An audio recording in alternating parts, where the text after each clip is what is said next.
നമ്മുടെ എല്ലാ പ്രയാസങ്ങൾക്കും നമുക്ക് ഇവിടുന്ന് ശമനം കിട്ടും. ആയതുകൊണ്ട് നമ്മൾ ദുആയിലേക്ക് കടക്കുക. അതിന്റെ മുമ്പ് ഒരു ദിക്ർ, ഫസ്റ്റ് ദിക്ർ അഊദു ബികലിമാത്തില്ലാഹി താമ്മാതി കുല്ലിഹാ മിൻ ശർരി മാ കുല്ലിഹാ വേണം. ഹദ്ദാദിൽ കുല്ലിഹ ഇല്ല, ഇവിടെ കുല്ലിഹ കൂട്ടണം. ബിസ്മില്ലാഹില്ലദീ ലാ യദുറു മഅ ഇസ്മി ശൈഉൻ ഫിൽ അർദി വലാ ഫിസ് സമാഇ വഹുവ സമീഉൽ അലീം. 3 പ്രാവശ്യം സുബഹിന്റെ ശേഷവും മഗ്രിബിന്റെ ശേഷവും. സഹോദരിമാര് നിസ്കാരം പറ്റാത്ത സമയത്തും ചെല്ലുന്നത് കൊണ്ട് വിരോധമില്ല. പിന്നെ അടുത്തത് മൂത്രസംബന്ധമായ പ്രയാസമുള്ളവർക്ക് മൂത്രമൊഴിച്ചു കഴിഞ്ഞാൽ വീണ്ടും മൂത്രമൊഴിക്കണമെന്ന് തോന്നുക, അല്ലെങ്കിൽ ഒരു തുള്ളി മൂത്രം ഉറ്റിപ്പോവുക, വേദന വരിക, അല്ലെങ്കിൽ മറക്കിരുന്ന് കഴിഞ്ഞാൽ അസ്വസ്ഥത ഉണ്ടാകുക, ഇങ്ങനെയുള്ള മൂത്രസംബന്ധമായ എല്ലാ പ്രയാസങ്ങൾക്കും ആണാവട്ടെ പെണ്ണാവട്ടെ ചെറുതിനും വലുതിനൊക്കെ അവർ സൂറത്തുൽ അൻആമിന്റെ ആദ്യത്തെ 17 ആയത്ത്, അൻആമിന്റെ ആദ്യത്തെ 17 ആയത്ത് ഒരു 1/2 ഗ്ലാസ് വെള്ളത്തിൽ മന്ത്രിക്കുക. എന്നിട്ട് അതെടുത്തു വെച്ച് രാവിലെ അത് വലത് കൈയിൽ പിടിച്ച് ഇടത് കൈയിൽ പിടിച്ച് വലത് കൈ ഇടത്തെ ഭാഗത്ത് അമർത്തി വെക്കുക. പ്രത്യേകം പറയുന്നത് ഓർമ്മ വേണം, റെക്കോർഡ് ചെയ്താൽ മതി. സ്പീഡിൽ പറയുന്നതുകൊണ്ട് ചിലപ്പം അത് ഗ്രഹിച്ചില്ല എന്ന് വരും. ഇടത് കൈയിൽ വെള്ളം പിടിക്കുക, വലത് കൈ ഇടത് ഭാഗത്ത് ചേർത്ത് വെക്കുക. എന്നിട്ട് ഈ പറയപ്പെട്ട അലം നശ്റഹ് സൂറത്ത് 7 പ്രാവശ്യം രാത്രിയിൽ മന്ത്രിച്ച അന്നാമിന്റെ അതേ വെള്ളത്തിൽ മന്ത്രിച്ച് വെറും വയറ്റി കുടിക്കുക. കുട്ടികൾക്ക് മറവിക്ക് വല്ലാതെ മറതിയുണ്ടെങ്കിൽ ചെറിയ മക്കൾക്ക് അവർക്ക് നാം സാധാരണ നാം ഉപയോഗിക്കുന്ന കറുത്ത മുന്തിരി, ജ്യൂസ് അടിക്കുന്നതല്ല, സാധാരണ ഡോക്ടർമാരൊക്കെ മരുന്ന് കടയിലൊക്കെ കിട്ടുന്ന കറുപ്പ് മുന്തിരിയാണ്. മഞ്ഞ മുന്തിരിയേക്കാളും നല്ലതാണ് കറുത്ത മുന്തിരി. ഈ കറുത്ത മുന്തിരി തേനിലിടുക. എന്നിട്ട് അതിൽ സനുഖ്രിഉക ഫലാ തൻസ 41 പ്രാവശ്യം തേൻ കലർത്തി മന്ത്രിക്കുക. 7 എണ്ണം വീതം വെറും വയറ്റിൽ കുട്ടികൾക്ക് കൊടുക്കുക. വളരെ നല്ല ഓർമ്മശക്തി കിട്ടും. അതുപോലെ വയറ് സംബന്ധമായ രോഗങ്ങൾക്ക്, വയറ്റിന്റെ അകത്ത് വേദന വരിക, അതല്ലെങ്കിൽ വയറിൽ അസ്വസ്ഥത ഉണ്ടാകുക, ദഹനക്കുറവ് വരിക, ഗ്യാസ് ട്രബിൾ ഉണ്ടാകുക, ഇങ്ങനെ വയറ് സംബന്ധമായ രോഗങ്ങൾക്കെല്ലാം പറ്റും. മണിക്കുന്തിരിക്കം വെള്ളത്തിലിട്ട് ആ വെള്ളം കുടിക്കുക. പ്രത്യേകം മന്ത്രിക്കേണ്ട ആവശ്യമില്ല അതിൽ. മണിക്കുന്തിരിക്കം, പിന്നെ കരിഞ്ചീരകം പൊടിച്ച് തേനിലിട്ട് ഫസയക്ഫീകഹുമുല്ലാഹു എന്ന് തുടങ്ങുന്ന ആയത്ത് നഹ്നു ലഹു ആബിദു വരെ സൂറത്തുൽ ബഖറ. ഫസയക്ഫീകഹുമുല്ലാഹു വഹുവ സമീഉൽ അലീം സിബഗത്തല്ലാഹി വ അഹ്സന മിനല്ലാഹി സിബഗത്തൻ നഹ്നു ലഹു ആബിദു 156. അതത് തെറ്റരുത്, എണ്ണം തെറ്റരുത്, കൃത്യമായിട്ട് വേണം. ഇത് വാപ്പയിൽ നിന്നും അതുപോലത്തെ പ്രധാനപ്പെട്ടവരിൽ നിന്നും കിട്ടിയ ഇജാസിയത്താണ്. അതിന്റെ അതതും അതേ പ്രകാരം പാലിക്കണം.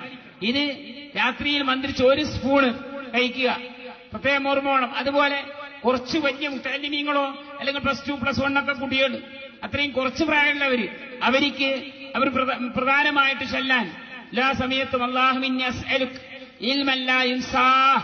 ബഹുമാനപ്പെട്ട അബൂ ഹുറൈറ റളിയല്ലാഹു അൻഹു ചൊല്ലി മുത്തുനബി ആമീൻ പറഞ്ഞു. എന്താ അബൂ ഹുറൈറ താങ്കൾ പറഞ്ഞത്?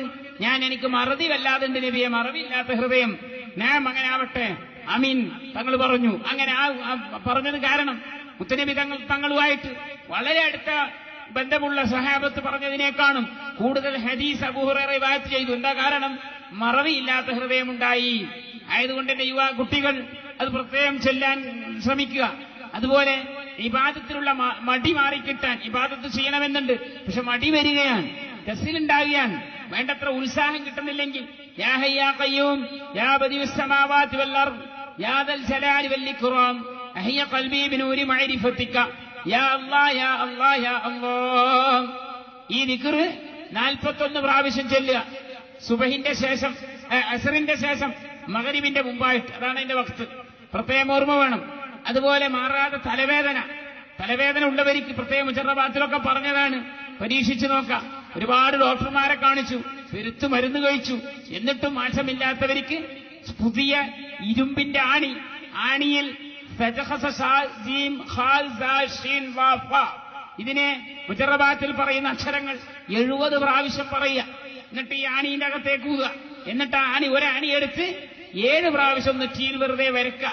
അമർത്തി വരക്കണ്ട, വെറുതെ അങ്ങനെ വരക്കും പോലെ ചെയ്താൽ മതി. അക്ഷരം അങ്ങനെ എഴുതിയിടുക 7 പ്രാവശ്യം. ഇങ്ങനെ സ്ഥിരമായിട്ട് ചുരുങ്ങിയത് 70 ദിവസമെങ്കിലും ചെയ്യണം. എത്ര പഴകിയ തലവേദനയാണെങ്കിലും പോയി കിട്ടും. വളരെ നല്ല ഫായിദയുള്ള കാര്യമാണ്. അതുപോലെ തന്നെ പ്രത്യേകം കടം കൊണ്ട് വിഷമിച്ചവൻ, വല്ലാതെ കടമുണ്ട്, അവന് സലാമത്തായി കിട്ടണം. അവൻ സൂറത്തു തഹരീമിനെ സുബഹിന്റെ ശേഷവും സൂറത്തുൽ വാഖിയ മഗ്രിബിന്റെ ശേഷവും 90 ദിവസം തുടർച്ചയാക്കുക. വളരെ ഫായിദയുണ്ട്. ഓതാൻ പറ്റാത്ത സഹോദരിമാര് 90 ദിവസം കണ്ടിന്യൂ ആക്കാൻ പറ്റാതെ അവർക്ക് അതിന്റെ ഇടയിൽ അശുദ്ധി വന്നാൽ അത്തഹിയാത്തിലുള്ള സ്വലാത്ത്, ഇബ്രാഹിമി സ്വലാത്ത് 33 പ്രാവശ്യം പറഞ്ഞ് പിന്നീട് കളാ വീട്ടിയാൽ മതി. പ്രത്യേകം ഓർമ്മ വേണം. അതുപോലെ തന്നെ ഇത് പ്രത്യേകം ഓർമ്മിക്കാനാണ് ഈ കാര്യങ്ങൾ പറയുന്നത്. അതുപോലെ ഉപ്പ് കൊണ്ട് ഭക്ഷണം ആരംഭിക്കുക. 70ഓളം രോഗങ്ങൾക്ക് ശിഫാവുണ്ട്. ഭക്ഷണം ഉപ്പിൽ ആരംഭിക്കുക. ഭക്ഷണത്തിന്റെ ശേഷം രണ്ട് കൈയും കഴുകുക. കൈ കഴുകിയതിന്റെ ശേഷം അതിന്റെ മുമ്പായിട്ട് കൈയിന്റെ വിരൽ ഈമ്പുകയാണെങ്കിൽ 90 രോഗങ്ങൾക്ക് ശിഫാവുണ്ട്. ഇതൊക്കെ മുത്തനബി തങ്ങൾ പഠിപ്പിച്ച കാര്യമാണ്. അതുപോലെ കൈ കഴുകിയതിന്റെ ശേഷം ആ കൈ തോർത്തുന്നതിന്റെ മുമ്പായിട്ട് നല്ലപോലെ കൈ വൃത്തിയാക്കിയതിന്റെ ശേഷം മുഖത്തെ കൊരക്കുകയാണെങ്കിൽ കുരു, കല, പാട് തുടങ്ങിയവർക്ക് ശമനം കിട്ടും. മുഖത്തിനുള്ള കുരു, കല, പാടൊക്കെ പോയി കിട്ടും. അതുപോലെ മൂത്രത്ത് തുപ്പുക, മറവി ഉണ്ടാകും. മൂത്രത്ത് തുപ്പുന്ന കുട്ടികള്, യുവാക്കള്, സ്ത്രീകള് ഇതൊക്കെ ഉണ്ടെങ്കിൽ മൂത്രത്ത് തുപ്പൽ നിർത്തുക. എത്ര മരുന്ന് കുടിച്ചാലും ശരിയാവില്ല. കാരണം മറവി വന്നുകൊണ്ടേയിരിക്കും. കറുത്ത ചെരുപ്പ് സ്ഥിരമാക്കുക. മാനസിക പ്രയാസമുണ്ടാകും. ഖബറിന്റെ മുകളിൽ നമ്മളറിയാം, നമ്മളെ ഈ മൈതാനിൽ ഒരുപാട് ഖബറിന്റെ മുകളിൽ പേരുണ്ട്. ആവശ്യമില്ലെങ്കിൽ വായിക്കാതിരിക്കുക. ആവശ്യമുണ്ടെങ്കിൽ ഒന്ന് നോക്കുന്നുണ്ട്, വിരോധമില്ല. സ്ഥിരം വായിച്ചുകൊണ്ടിരുന്നാൽ മറതി ഉണ്ടാവുകയും കണ്ണിന്റെ കാഴ്ചക്ക് കുറവ് സംഭവിക്കുകയും ചെയ്യും. കിതാബിലൊക്കെ രേഖപ്പെടുത്തിയതാണ്. അതുപോലെ തന്നെ വലയെടുക്കാത്ത വീട്, മണ്ണാമ്പലെടുക്കാത്ത വീട്, ദാരിദ്ര്യമുണ്ടാകും. ചെരുപ്പ് ഒരച്ചു നടക്കുക, ദാരിദ്ര്യം വരും. പൊട്ടിയ കണ്ണാടി സ്ഥിരം നോക്കുക, ദാരിദ്ര്യമുണ്ടാകും. ചൂര് മാച്ചിയുടെ ഈർക്കിൽ കൊണ്ട് പല്ലടയിൽ കുത്തുക, ദാരിദ്ര്യമുണ്ടാകും. ഉടുത്ത തുണിയിൽ മുഖം തോർത്തുക, ദാരിദ്ര്യം വരും. കുപ്പായം ഇട്ട നിലക്ക് തുന്നുക, ദേഹത്തിട്ടുകൊണ്ട് കുപ്പായത്തിന്റെ ബട്ടൺസ് പൊട്ടിയത് തുന്നുക, ദാരിദ്ര്യമുണ്ടാകും. ഇതൊക്കെ കിതാബുകളിൽ രേഖപ്പെടുത്തിയിട്ടുള്ള കാര്യമാണ്. നമുക്കറിയാം, നമ്മളിത് സ്ഥിരം പ്രവർത്തിച്ചാൽ നമുക്കതുകൊണ്ട് പ്രയാസങ്ങൾ ഉണ്ടാവാം. കാർച്ച് തുപ്പിയ കഫം അവശേഷിപ്പിക്കുക. ഒന്നുകിൽ കാലുകൊണ്ട് പരത്തിക്കളയുക, അല്ലെങ്കിൽ മണ്ണിട്ട് മൂടുക. രണ്ടും ശരിയാതെ നിലക്ക് ഉപേക്ഷിച്ചാൽ അതിന് ആഖിറത്തിൽ ചോദ്യം ചെയ്യപ്പെടുകയും ചെയ്യും. എന്തേ ഇങ്ങനെ നീ ചെയ്തു? മറ്റു കാര്യങ്ങൾക്ക് ചോദ്യം ചെയ്യപ്പെടുകയില്ലെങ്കിലും ചില പ്രയാസങ്ങൾ വരാം. അതുപോലെ മുടി, നഖം തുടങ്ങിയവ വീട്ടിന്റെ അകത്ത് നിന്ന് മുറിക്കുന്നു. നഖം മുറിക്കുന്ന വീട്ടിന്റെ അകത്തുനിന്നാണെങ്കിൽ അതിന്റെ നഖത്തിന്റെ പൊട്ട് തെറിച്ചുപോയി അത് ഉറക്കിയെടുക്കാൻ കിട്ടിയില്ലെങ്കിൽ അത് കാരണം ആ വീട് ദാരിദ്ര്യമുണ്ടാവാം, പ്രയാസമുണ്ടാവാം. നഖത്തിന്റെ പൊട്ട് തെറിച്ച് പോയിട്ടില്ലെങ്കിൽ കുഴപ്പമൊന്നുമില്ല. പക്ഷെ എന്തായാലും തെറിക്കും വീട്ടിന്റെ അകത്തുനിന്ന് മുറിക്കുമ്പോ. അപ്പൊ അതിനെന്ത് വേണം? ഒരു പേപ്പറോ മറ്റോ വരിച്ച് മുറിക്കാൻ പറ്റുള്ളൂ. എന്നിട്ട് മുറിച്ചതിന്റെ ശേഷം ഇത് കുഴിച്ചു മൂടുക.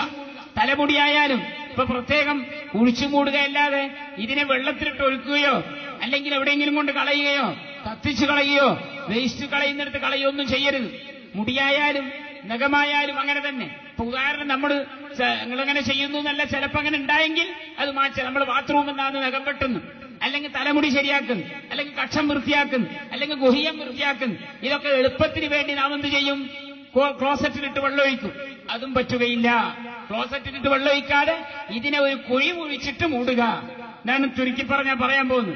അതുപോലെ ഉള്ളിത്തോലി കരിക്കുക. ഇതൊക്കെ കരിച്ചു കളയുന്ന വസ്തുവിൽ നിന്ന് എടുത്തു മാറ്റേണ്ടതാണ് ഇതല്ല.